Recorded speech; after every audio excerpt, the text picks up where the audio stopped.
YCP ప్రభుత్వంలో ఏం అభివృద్ధి జరిగింది గత 5 సంవత్సరాల్లో?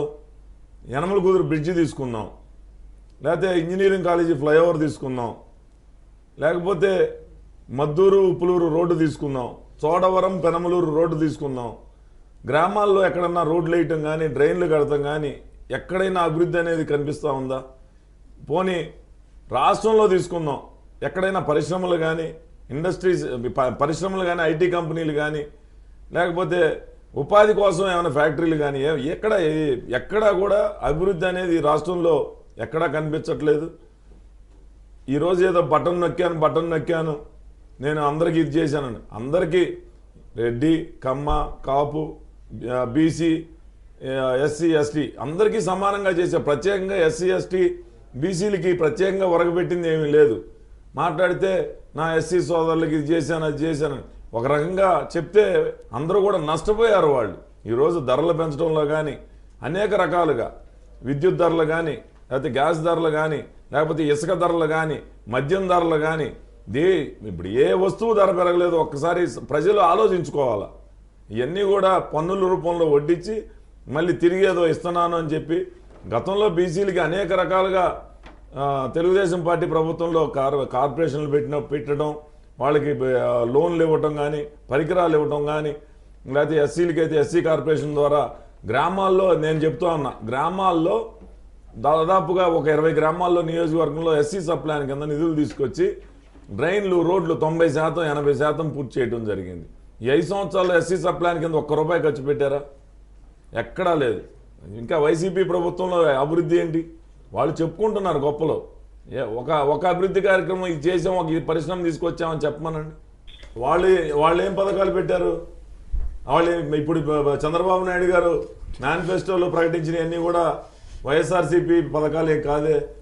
మహిళలకు ఉచితంగా 3 గ్యాస్ సిలిండర్లు ప్రతి సంవత్సరం 3 సిలిండర్లు ఇస్తామని చెప్పడం, మహిళలకి ఉచితంగా బస్సు ఛార్జీలు లేకుండా ఉచిత ప్రయాణం అని చెప్పడం, గతంలో ఎంతమందికి ఉంటే అంతమందికి ఇస్తానని చెప్పిన జగన్మోహన్ రెడ్డి ఒకరికే ఇచ్చి కుటుంబానికి సరిపెట్టారు. చంద్రబాబు నాయుడు గారు ఎంతమంది బిడ్డలుంటే అంతమందికి అమ్మకి వందనం అని పేరుతోటి 3,45,000 ఇస్తానని చెప్తా ఉన్నారు.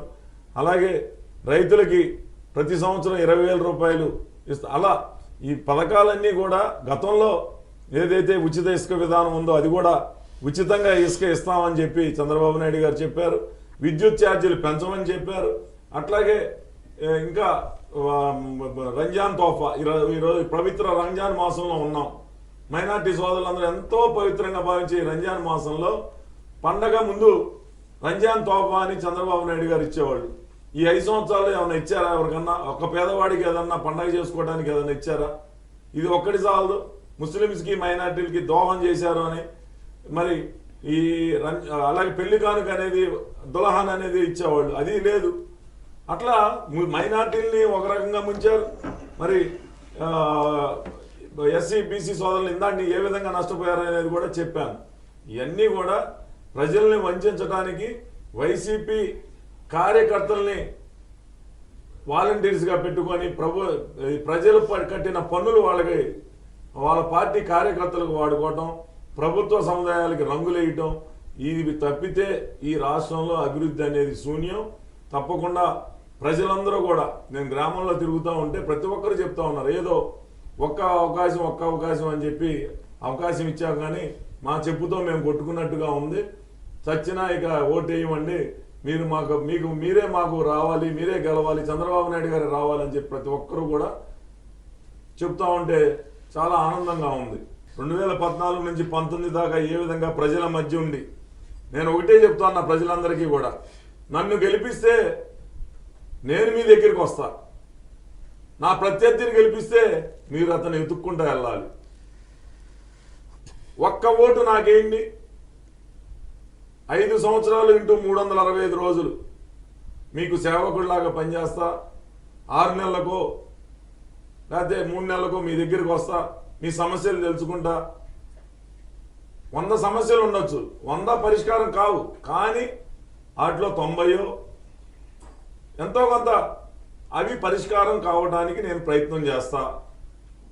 మీ ఇంటి దగ్గరికి రాగానే లేకపోతే డ్రైనేజో వాటరో లేకపోతే ఇంకో లైట్ వెలగట్లేదో మీరు ఎవరికి ఫోన్ చేసినా వాళ్ళు స్పందించరు. నేను వచ్చినప్పుడు నాకు చెప్తే వెంటనే 24 గంటల్లో చేసిన పనులు చాలా ఉన్నాయి. యనమలకుదురు కానీ, కానూరు కానీ, తాడిగడప కట్టలు కానీ, అట్లా ప్రజల దగ్గరికి నిత్యం ప్రజల మధ్య ఉంటాను కాబట్టి.